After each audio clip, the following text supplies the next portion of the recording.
اللہ علیہ وسلم نے فرمایا قیامت اس وقت تک قائم نہیں ہوگی جب تک قحطان قبیلے سے ایک شخص نہ نکل آئے جو لوگوں کو اپنی لاٹھیوں سے ہانکے گا، یعنی اس کا لوگوں پہ زبردست کنٹرول ہوگا۔ تو قحطان یہ ابو الیمن، یمن کی نسل جس سے چلی ہے نا، یمنیوں کی، تو یمنیوں میں ایک شخص پیدا ہوگا، وہ قرب قیامت میں۔ چلیں یہ تو دیکھو جو علامات ساعت ہیں نا، قیامت کی علامتیں ہیں، ان کے بارے میں جتنی بات ہمیں حدیث سے ملتی ہے ہم اتنی پیش گوئی کر سکتے ہیں، اس سے زیادہ احادیث کو جوڑ کر ایک نئی کتاب نہیں لکھ سکتے ہم۔ سمجھ رہے ہو؟ آج کل یہ بڑا مسئلہ چل رہا ہے مارکیٹ میں کہ یوٹیوب پہ کچھ اسکالرز آ رہے ہیں یا کچھ لوگوں نے نا پوری احادیث کو جوڑ کے نا ایک پورا پیش گوئیاں کی ہوئی ہیں کہ اتنے سال میں صدام حسین دریافت ہوگا، پھر اس کے بعد یہ ہوگا، پھر اس کے بعد یہ ہوگا، پھر یہاں سے آپ ٹرن ماریں گے، پھر یوں جائیں گے، پھر 300، پھر 2000 فلانے میں یہ ہوگا، تو پھر 6 میں یہ ہوگا۔ وہ جب نہیں ہوتا تو لوگ قرآن و سنت سے بدگمان ہوتے ہیں کہ دیکھو حدیثوں میں تو تھا لیکن ہوا کچھ بھی نہیں۔ ہر مجدون کے نام سے کتاب آئی تھی صدام حسین پہ، انہوں نے سب کچھ امام مہدی والی سے متعلق جتنی احادیث ہیں وہ سب فٹ کر کے، تو میں نے وہ کتاب پڑھی نہیں تھی۔ میں نے کہا یار یہ جو چیزیں نبی سے منسوس ہیں نا وہ تو ہم نے پڑھی بھی ہیں احادیث میں، یہ تو انہوں نے جوڑا ہے اپنے انداز سے جوڑا ہے نا۔ تو مجھے بہت لوگوں نے کہا یہ پڑھو، میں نے نہیں پڑھی۔ میں نے کہا میرا دل ہی نہیں آتا اس کے اوپر، پڑھ کے دماغ خراب ہوگا اور کچھ بھی نہیں ہوگا۔ تو جب صدام حسین کو پھانسی پہ لٹکا دیا نا تو وہ کتاب ہی غلط ثابت ہو گئی، کیونکہ اس میں یہ نہیں تھا کہ پھانسی پہ لٹکے گا، اس میں کچھ اور تھا کہ آگے جا کے بہت کچھ علاقے فتح کرنے اس نے۔ تو اس لیے یہ کام چھوڑ دینا چاہیے، جو چیز جتنی مبہم حدیث میں رکھی ہے اس میں کوئی حکمت ہے تو اس کو مبہم طور پر ہی بیان کرنا چاہیے۔ تو جو ہے جیسے یاجوج ماجوج کا ہے، بس اس کو اجمالی طور پر ہمارا عقیدہ ہے کہ یاجوج ماجوج دنیا میں کہیں ہیں اور ایک نہ ایک دن نکلیں گے، حضرت عیسیٰ علیہ السلام ان کو قتل کریں گے۔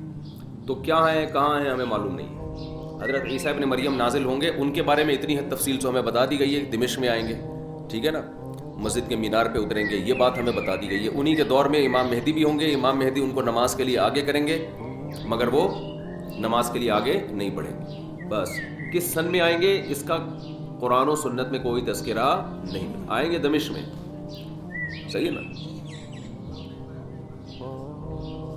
نہیں میں نے کبھی نہیں کہا 2025 میں، تو وہ یہ سب چیزیں اپنی جگہ ہیں۔ باقی ہم نے جو فیصلے کرنے علامات ساعت کو دیکھ کے نہیں کرنے، ہم نے موجودہ حالات کو دیکھ کر جو گراؤنڈ ریئلٹی ہمیں جس سمت میں چلنے کا حکم دے رہی ہے ہم نے اس کے حساب سے فیصلے کرنے ہیں۔ سمجھتے ہو کہ نہیں سمجھتے؟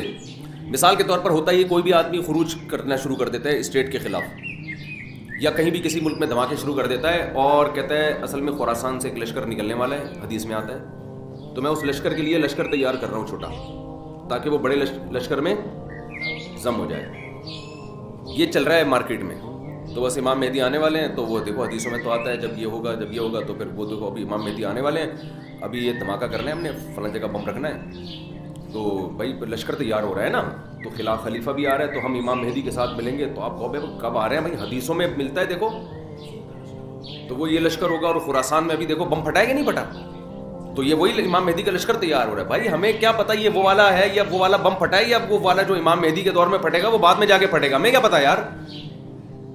تو وہ جب اللہ نے جو کام کرنا ہے وہ اللہ کو کرنے دو، آپ اپنے حساب سے دیکھ کے چلو گے، سمجھتے ہو؟ تو لوگوں کی صلاحیتوں کو بہت ضائع کیا جاتا ہے، سمجھتے ہو؟ جب وہ ہوگا تو وہ اس کی علامات پوری بتائی گئی ہیں کہ جو ہے نا وہ پتہ چل جائے گا آپ کو۔ جیسے نبی صلی اللہ علیہ وسلم کی نبوت جب ظاہر ہوئی تو پہلے سے یہود و نصارہ انتظار کر رہے تھے نا نئے نبی کا، تو جب ایک پیغمبر ظاہر ہوئے اور آگے حضرت ابو ذر کا ایمان کا واقعہ آ رہا ہے، کیسے انہوں نے تلاش کیا نبی صلی اللہ علیہ وسلم کو اور علامات دیکھ کر کیسے اندازہ لگایا انہوں نے، تو وہ اللہ تعالیٰ پھر ایسے نہیں رکھتے کہ 2-4 آدمیوں پر، وہ پھر اللہ اس کو منوا کے چھوڑتے ہیں جب کوئی کسی شخصیت کو اللہ اوپر لانا چاہتے ہیں۔ تو پھر نبی صلی اللہ علیہ وسلم نے جب دعویٰ کیا تو آپ کی دعوت پھیلی ہے، آپ کے معجزے ظاہر ہوئے ہیں، پھر لوگ جوک در جوک ایمان لانا شروع ہوئے۔ تو حضرت مہدی کا بھی ایسا ہی ہوگا کہ ایسا نہیں ہوگا کہ وہ جناب جب ظاہر ہوں گے تو بس 4 آدمیوں کو پتہ ہوگا، جب وہ ظاہر ہوں گے تو اللہ نے ان کے ساتھ اتنے ان کے برحق ہونے کے دلائل رکھے ہوں گے کہ آپ کو کتابوں میں کی ضرورت نہیں رہے گی۔ وہ اظہر من الشمس، چڑھتے سورج کی طرح ان کے برحق ہونے کے دلائل اللہ ان کے بھی اور عیسیٰ ابن مریم کے بھی قائم کرے گا۔ یہ خبریں پوری دنیا میں پھیلیں گی، کوئی انکار نہیں کر سکے گا۔ سمجھتے ہو کہ نہیں سمجھتے؟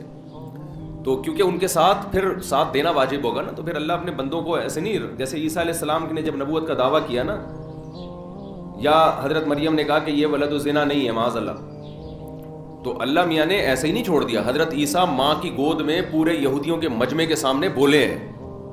وہ تواتر کے ساتھ پھر بنی اسرائیل میں خبر پھیلی ہے کہ بچہ ماں کی گود میں بولا ہے کہ میں انی عبداللہ آتانی الکتاب وجعلنی نبیا. تو اتنا تواتر کہ جس میں جھوٹ کا امکان ہی ختم ہو جائے. ایک آدمی نے نہیں کہا کہ میں نے بچے کو ماں کی گود میں بولتے ہوئے دیکھا ہے. پورے یہود کے بڑے بڑے جتنے بھی علماء صلحاء سارے اس مجمع میں موجود تھے, سب کے سامنے عیسیٰ ابن مریم نے گواہی دی ہے. اور پھر صرف اتنا بھی نہیں, اس کے بعد کنٹینیو مسلسل آپ کی نبوت کی شہادتیں ملتی رہی ہیں ان کو. تو اللہ تعالیٰ پھر تبھی تو دیکھو یہ جو آج یورپ میں اتنا گوروں نے حکومت کی ہے نا اتنی بڑی دنیا پر, تو یہ کیا تھا؟ یہ عیسائیت کی بیس پہ ریاستیں خلافتیں قائم ہوئی نا. آج جو پورا یورپ ہے, یہاں جب گورے آئے انہوں نے مذہب کو نکال دیا, تو یہ ان کی حکومتیں مذہب کی بیس پہ ہی تو قائم ہوئی تھیں کہ پیچھے ایک پیغمبر کا نام استعمال کیا نا انہوں نے, عیسیٰ ابن مریم کا. یار رہنے دو. دیکھو دنیا میں اتنے بڑی پاورفل ریاست قائم کرنا, اس کے لیے ٹھیک ٹھاک قربانی چاہیے. بے تحاشا گاجر مولی کی طرح کٹے ہوں گے. تو اس کٹنے کے پیچھے ایک سچے پیغمبر کی موٹیویشن تو ہو سکتی ہے, بغیر اس موٹیویشن کے کوئی نہیں کٹتا اس طریقے سے. تو یہ عیسیٰ ابن مریم کا نام تھا جس کی بیس پر عیسائیت نے دنیا میں راج کیا ہے, ورنہ یہ نہ بنتا یہ آج پورا لندن اور یہ فرانس اور یہ جتنے بھی یورپ کے کنٹریز ہیں. اور اس کے لیے تو ہمارے ریاستیں بھی انہی کے ہاتھ میں تھی نا, اتنے پھیلے دنیا میں, ماضی کی بات کر رہا ہوں. تو یہ سارا اس کے پیچھے تو یہ موٹیویشن اتنی بڑی انسانیت کو مل کیسے گئی؟ تو وہ اخبار متواترہ سے ملتی ہے, اخبار احاد سے نہیں ملتی. یعنی لاکھوں لوگ بیان کر رہے ہوتے ہیں, ہم نے اپنی آنکھوں سے دیکھا ہے حضرت عیسیٰ کی تعلیمات بھی اور ان کی سیرت بھی. اس کے بعد جا کے لوگ, جیسے نبی صلی اللہ علیہ وسلم کا تھا, تو اس کے بعد جب اسلام آیا تو پھر وہ کتنی بڑی بڑی ریاستوں سے تھوڑے تھوڑے مسلمانوں کی جنگیں ہوئی ہیں. تو وہ کیوں فتح ہوئی؟ ان کے پیچھے رسول اللہ صلی اللہ علیہ وسلم کی شخصیت تھی, تو لوگ ان پر ایمان لے کر آئے. تو یہ ایمان اتنا پاورفل تھا کہ یہ 2-4 خبروں والا ایمان نہیں تھا. ہزاروں لوگوں نے آپ کی سیرت کو دیکھا, پھر لاکھوں نے اس کو نقل کیا. تو وہ جو موٹیویشن ملی اس سے پوری یہ پہلے بنو امیہ کی خلافت, اندلس کی خلافت, بنو عباس کی خلافت, پھر خلافت عثمانیہ, یہ ساری چیزیں سمجھتا ہے کہ نہیں سمجھتا. اور آج بھی جو جنگیں ہو رہی ہیں, اگر مسلمان زندہ باقی رہ گئے ہیں تھوڑے سے, تو اس کے پیچھے مذہب کی موٹیویشن ہے. تو یہ جعلی چیزوں کی موٹیویشن اتنی پاورفل نہیں ہوتی. بتانے کا مقصد یہ ہے. تو یہ خود یہ جو سب سے پہلے یہودیوں نے دنیا پہ حکومت کی, پھر عیسائیوں نے, پھر اسلام نے, تو ہمیشہ بڑی بڑی ریاستیں آسمانی مذہب ہی کی قائم ہوئی ہیں. تو خود یہ بات بھی آسمانی مذاہب کے سچے ہونے کی دلیل ہے.